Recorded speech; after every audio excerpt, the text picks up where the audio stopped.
अस्सलाम वालेकुम। Passion for farming, मैं हूं शेख असद अहमद। एक बहुत इम्पोर्टेंट चीज़ जो पोल्ट्री फार्मर्स के साथ मैं डिस्कस करना चाह रहा था वो है वैक्सीनेशन के हवाले से। देखें, वायरसेस बर्ड्स पे अटैक करते हैं। उनका स्पेसिफिक जो टाइमिंग्स हैं वो एक रिसर्च के मुताबिक और एक्सपीरियंस के मुताबिक डिफ़ाइन है कि जी कौन से वीक में या कौन सी एज के ऊपर कौन सा वायरस अटैक कर सकता है। तो इसलिए बहुत इम्पॉर्टेंट है कि वैक्सीनेशन इन टाइम करी जाए।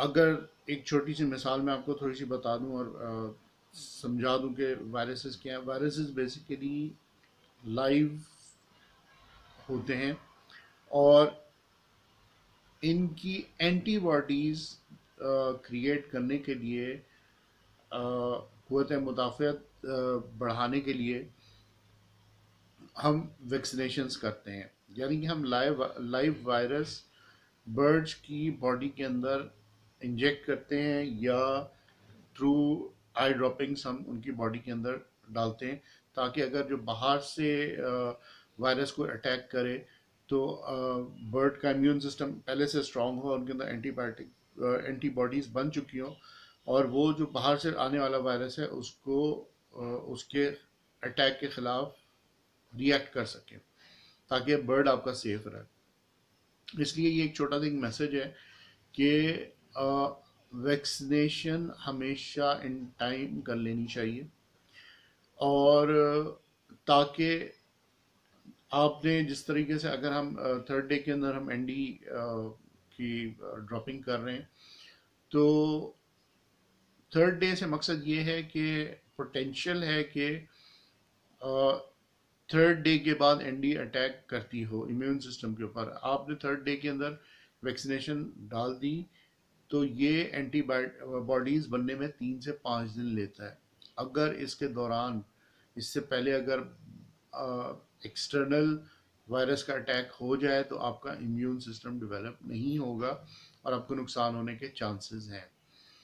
इसलिए काइंडली रिक्वेस्ट है कि वैक्सीनेशन के ऊपर कॉम्प्रोमाइज़ ना करें, इन टाइम वैक्सीनेशन कर लें, ताकि बर्ड की बॉडी के अंदर एंटीबॉडीज़ या उनका इम्यून सिस्टम पहले से डेवलप हो और कोई वायरस उनके ऊपर अटैक ना करे।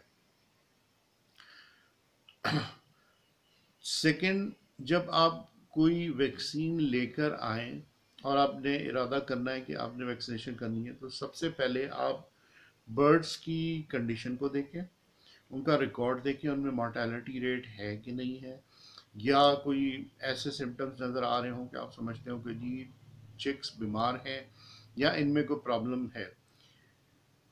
अगर तो वो टाइम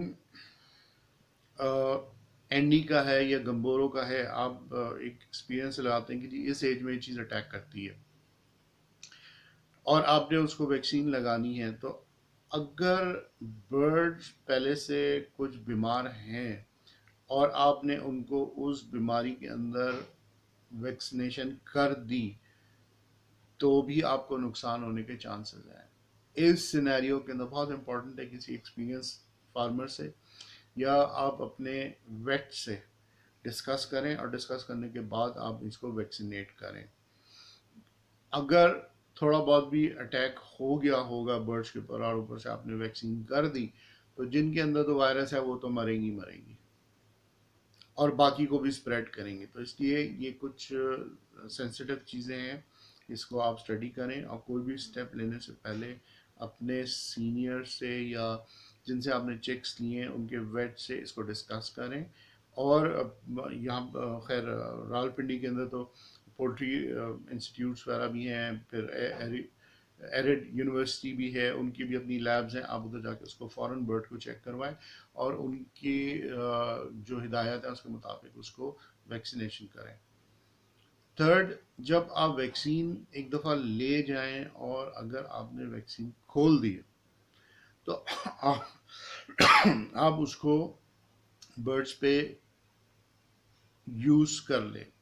पॉइंट मेरा ये है कि कोई वैक्सीन अगर आपने खोल ली और आपने देखा कि जी अभी मुझे वैक्सीनेशन नहीं करनी चाहिए, तो वो जो वैक्सीन आपने खोल लिया उसको डिस्कार्ड कर दें, उसको प्रॉपर तरीके से किसी थैली के अंदर बंद करके किसी मिट्टी के अंदर उसको दबा दें, उसको रीयूज़ ना करें। और जब भी आपने वैक्सीन करनी हो तो आप फिर से फ्रेश वैक्सीन ला के उसको ओपन करके और फिर वैक्सीन करें। मैं अपनी आपको एक एक्सपीरियंस शेयर करूंगा जिसके अंदर मुझे बड़ा नुकसान हुआ था मैनेजमेंट पॉइंट ऑफ व्यू से। उस चीज़ को मैं आगे जाके किसी वीडियो के अंदर, जो कि मेरी अपनी गलती थी, मैंने वैक्सीन को ओपन करके फिर उसको फ्रिज में रख के फिर नेक्स्ट डे यूज़ करा, तो जिसके ऊपर मुझे काफ़ी लॉस हुआ, काफ़ी प्रॉब्लम हुई। मैं आपको डिस्कस करूँगा इसमें। तो इसलिए जो मेरा एक्सपीरियंस है वो मैं आपसे शेयर कर रहा हूँ कि वैक्सीन्स को जब भी आप खोलने के बाद या तो उसको इस्तेमाल कर लें, और अगर इस्तेमाल करने का डिसीजन ना इस्तेमाल करने का अगर डिसीजन लिया तो उस वैक्सीन को आप डिस्कार्ड कर दें प्रॉपर तरीके से। इंशाल्लाह मज़ीद वीडियोस के अंदर बहुत सारे एक्सपीरियंसेस आपसे शेयर करूँगा ताकि आप लोग इससे मुस्तफ़ीद हो सकें। Thank you very much.